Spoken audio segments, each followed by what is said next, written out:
வணக்கம் தலைவா, அனைவருக்கும் இனிய வணக்கம். இன்றைக்கி நாம் இந்த வீடியோவில் இதை பற்றி பார்க்க போகிறோம் அப்படின்னு பார்த்திங்கன்னா, அரசு அறிவித்த நீதிமன்றத்தோடைய இறுதி தீர்ப்பு இன்னும் சிறிது நேரத்தில் வெளியாக இருக்குங்க. இந்த நீதிமன்ற தீர்ப்பால் பார்த்திங்கன்னா யாருக்கெல்லாம் மகிழ்ச்சி கிடைக்கும், இதை பற்றி தாங்க இந்த வீடியோவில் முழுமையாக நம்ம பார்க்கலாம். ஆசிரியர்கள் தேர்வில் தேர்ச்சி பெற்ற ஆசிரியர்களுடைய பணி நிரந்தரத்துடைய இறுதி கட்டத்தில் நாம் இருக்கோம். இந்த தேர்வில் தேர்ச்சி பெற்ற ஆசிரியர்களுக்கு எப்பொழுது முழுமையான பணிகள் வழங்கப்படும் என்றும் பள்ளிக்கல்வித்துறை சார்பாக ஒரு முக்கிய அரசாணை வெளியிட போகிறாங்கன்றது முக்கிய தகவலாக கருதப்படுது. இதை பற்றி இந்த வீடியோவில் பார்க்குறோம். ஸோ 400 ஆசிரியர்களுடைய தொடுத்த வழக்குடைய இறுதி கட்டத்துடைய விசாரணை நடைபெற்று வருகிறதுங்க. இந்த விசாரணையுடைய இறுதி தீர்ப்பு இன்னும் சற்று நேரத்தில் வெளியாகுது. ஸோ ஒரு கட்டமாக பார்த்திங்கன்னா ஆல்ரெடி தேர்வில் தேர்ச்சி பெற்ற ஆசிரியர்களுடைய அனைத்து வழக்கும் தள்ளுபடி செய்த மாதிரி இந்த 400 ஆசிரியர்களுடைய வழக்கும் தள்ளுபடி செய்ய போகிறாங்களா, இல்லை 400 ஆசிரியர்களுக்கு முறையான எலிஜிபிலிட்டியை டெஸ்ட் பண்ணி அவர்களுக்கு பணி வழங்க போகிறாங்களா, அவர்களுக்கு வழங்கப்பட்டால் அதை மேற்கோள் காட்டி மீதம் இருக்கும் ஆசிரியர்களுக்கும் வழங்குவாங்களா, இந்த மாதிரி பார்த்திங்கன்னா பல்வேறு தரப்பட்ட குழப்பங்கள் இந்த தேர்வில் தேர்ச்சி பெற்ற ஆசிரியர்களுக்கு ஒரு கன்ஃபியூஷன்.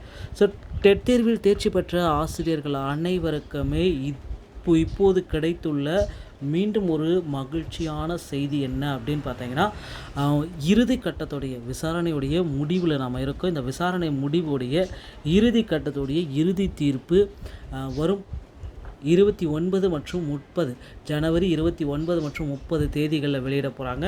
அதன் பிறகு பார்த்திங்கன்னா தேர்வில் தேர்ச்சி பெற்ற ஆசிரியர்களுக்கு எதன் அடிப்படையில் பணி வழங்கலாம் அப்படின்ற ஒரு கருத்து கணிப்பு ஓட்டிங் எல்லாமே எடுப்பாங்க. அதை பேஸ் பண்ணி தாங்க தேர்வில் தேர்ச்சி பெற்ற ஆசிரியர்களுக்கு பணி வழங்க போகிறதா நமக்கு சொல்லியிருக்காங்க.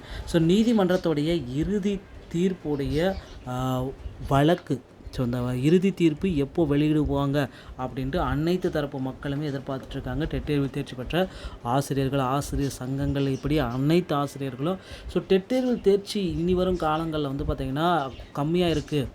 கடந்த ஆண்டை விட அடுத்தடுத்த ஆண்டுகளில் தேர்வில் கம்மியாக இருக்குது. அதனால் தேர்வில் தேர்ச்சி மதிப்பெண்களை குறைக்கலாம், 82லிருந்து 75ஆக குறைக்கப்படுமாயின் ஸோ அடுத்து அவங்களுக்கு பார்த்திங்கன்னா தேர்ச்சி விகிதத்தை அதிகப்படுத்துவாங்க.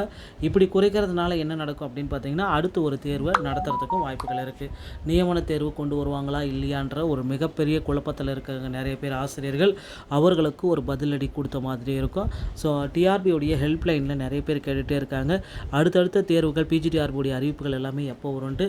ஸோ விரைவில் நாங்கள் நோட்டிஃபிகேஷனை வெளியிடுவோம் அப்படின்ட்டு டிஆர்பியும் பதில் அளித்தவாறு இருக்காங்க. டிஆர்பி மற்றும் பள்ளி கல்வித்துறை சம்பந்தமான அனைத்து வகையான செய்திகளையும் நீங்கள் உடனுக்குடன் பெற நம்ம சேனலோடு இணைந்திருங்கள். அடுத்த வீடியோவில் இன்னொரு செய்தியோடு உங்களை சந்திக்கிறேன். நன்றி, வணக்கம், தேங்க்யூ.